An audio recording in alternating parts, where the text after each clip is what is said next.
Actually, nagtatampo nga sa akin yung dalawang kasamaan ko eh. Para bang ang inisip nila, galit ako sa kanila, dinidiin. Ipinapaliwanag ko sa kanila, hindi ako galit sa inyo, hindi ko kayo dinidiin.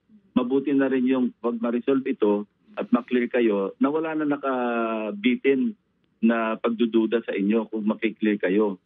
Yun ang pinapaliwanag ko sa kanila. Walang personalan nito kasi napakapangit naman para sa buong Senado na nag-imbestiga kami. Nakitang-kitang pinagtatakpan yung kasamahan.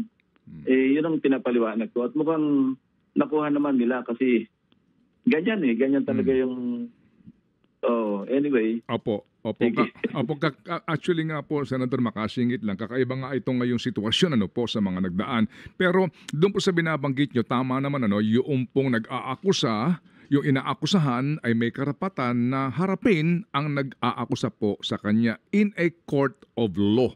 Meaning, kapag meron na pong trial yan o naman pong paglilitis, maging dito po sa ombudsman sa preliminary stage, ganun po talaga.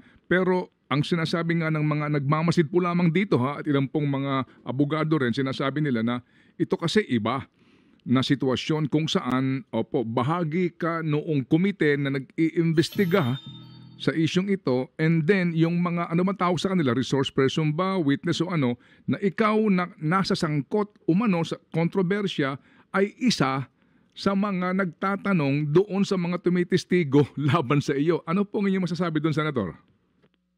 Ted, ganito. Dalawa yung di ba, before the Bar of Justice at saka before the Bar of Public Opinion. So magkaiba lang yung isa legal, yung isa naman perception. Pero sa akin, basic right pa rin yun na i-confront nila yung kanilang accuser. At saka wala sa poder ko. Wala sa poder ng Senate President para utusan sila, wag kayong sumama rito. Opo.